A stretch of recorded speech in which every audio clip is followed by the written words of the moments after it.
So for Freestyle Week, I decided to show you a little bit of Canadian history by going to the Canada Hall in the Canadian Museum of Civilization. Canada Hall is set up like a streetscape, so you actually feel like you're walking through time. Like in all my videos, follow me, this should be fun.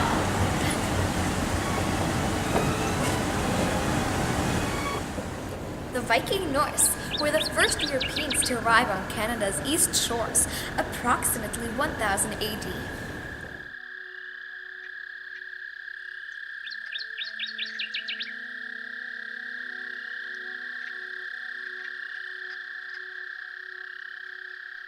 By the 1500s, France and England were trying to find the quickest way to get to the Orient to get spices. The first European explorers were unaware of the vastness of the continent blocking their way to Asia and thus persisted in trying to find the Northwest Passage. Explorers like Frobisher, Hudson, Cartier, Champlain came on their big ships. Conditions aboard ships were very difficult.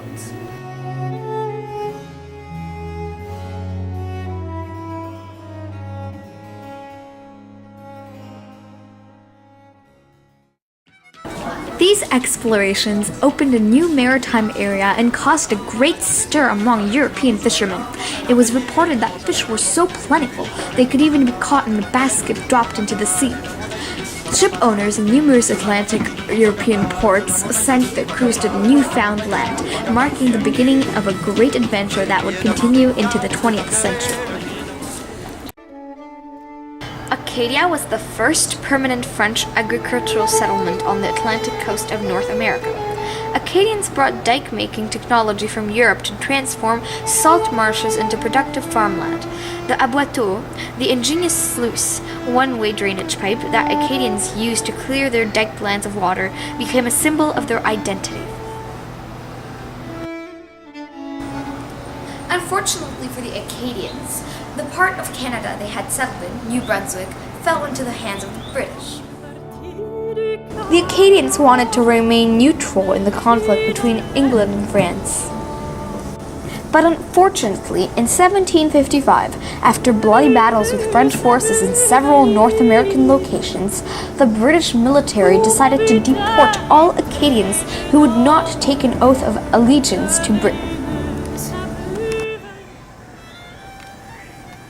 In 1534, French explorer Jacques Cartier planted a cross in what is today Quebec and claimed the land in the name of French King François I. This became the first province of New France. In 1603, another French explorer, Samuel de Champlain, founded Quebec City with the intention of making the area part of the French colonial empire. Quebec City became a fur trading outpost from which fur traders used river canoes to explore the North American continent.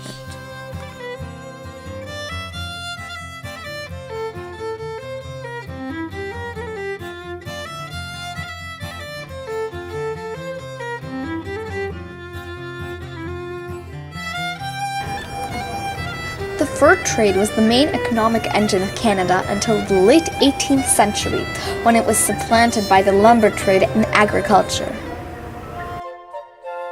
The craze of the European aristocracy for fur clothing and accessories created a thriving European industry. The fashion for felt hats made beaver the most desirable fur. Only a thin layer of short, fine beaver hairs was used to make high-quality felt. The skins were then sold for the manufacture of other products: saddles, boots, shoes, gloves, suitcases, and bags. Frequent contact between white and native people influenced attitudes on both sides. It also created the Métis, a nation born from the union of Aboriginal women and white fur traders. Agriculture, trapping, trading, and buffalo hunting formed the economic base of the Western Canadian Métis.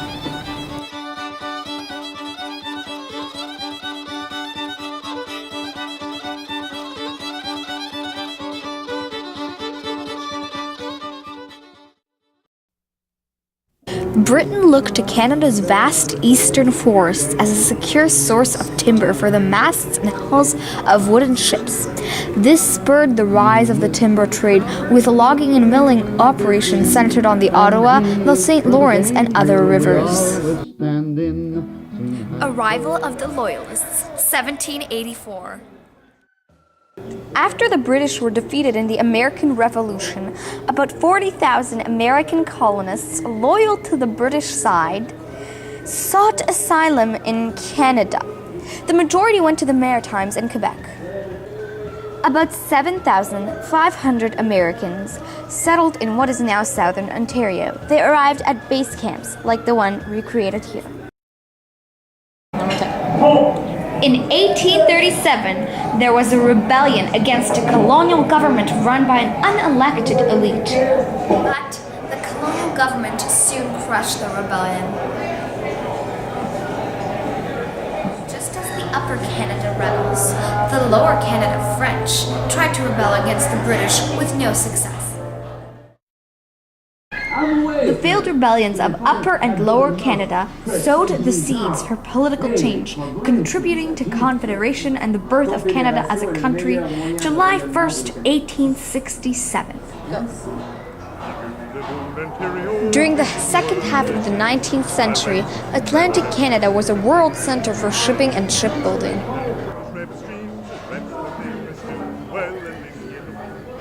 Although mostly rural, Canada was fast becoming urbanized by the growth of industry, commerce, and transportation.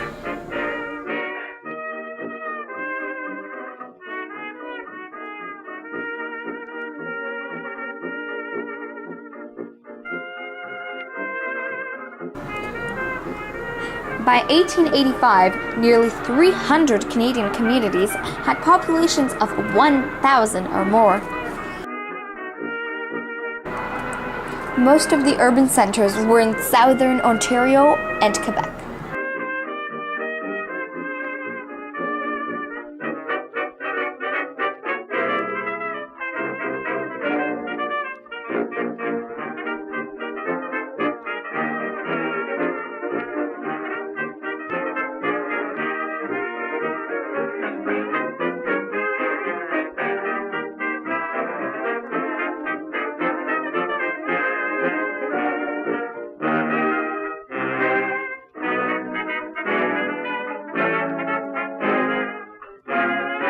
When British Columbia joined Canada in 1871, the travel time between Ottawa and Victoria was 64 days or more.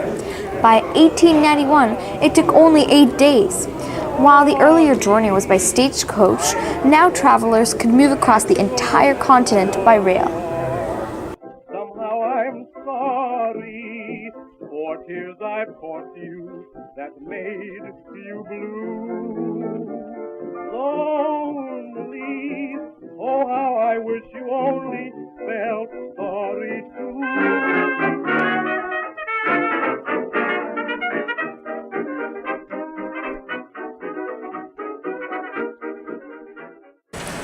Settlement in Canada was moving west. In the early 20th century, Canada's western grain-growing areas developed rapidly.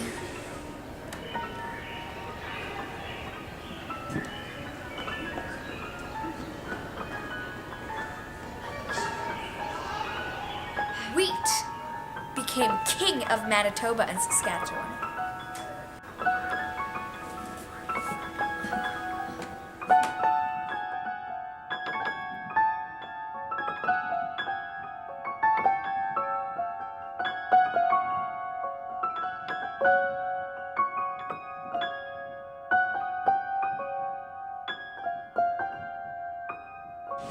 Early schoolhouses in small towns were only one room.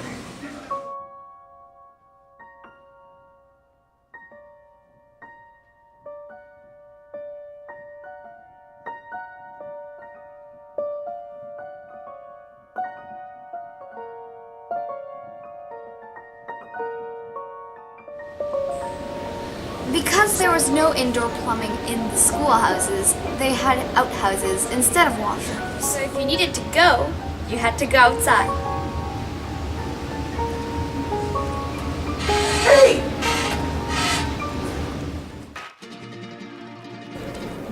in Winnipeg, Manitoba, population exploded in the early 20th century as thousands of immigrants flooded into the city.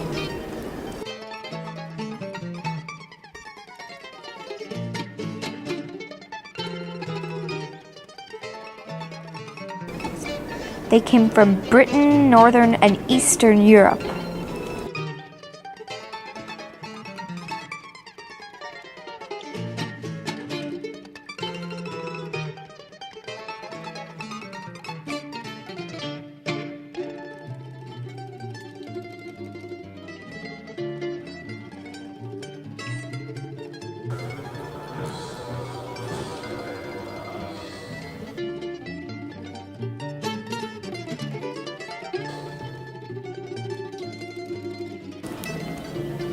Europeans immigrating to Canada during the first half of the 20th century represented a diverse range of languages and cultures.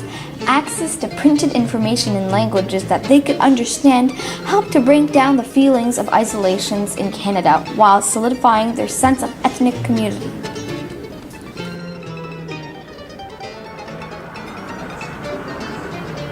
Canadian Chinese immigrants specialized in the hand laundry.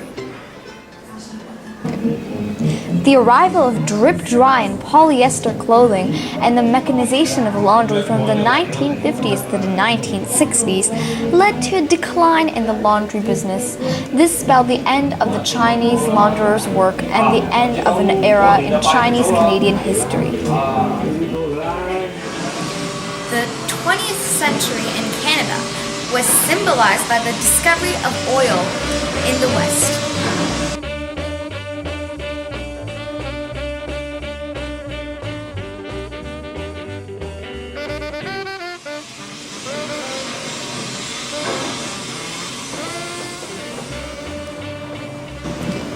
Up and down the west coast, the main economic activities have been fishing, canning, logging, milling, and mining.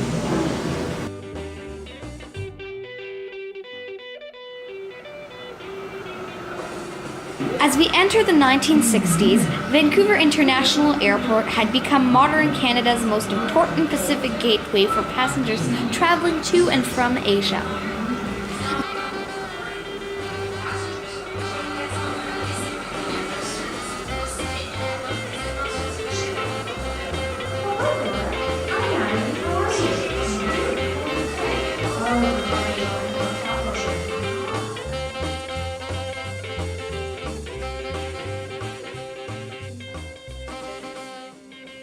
This will conclude our tour.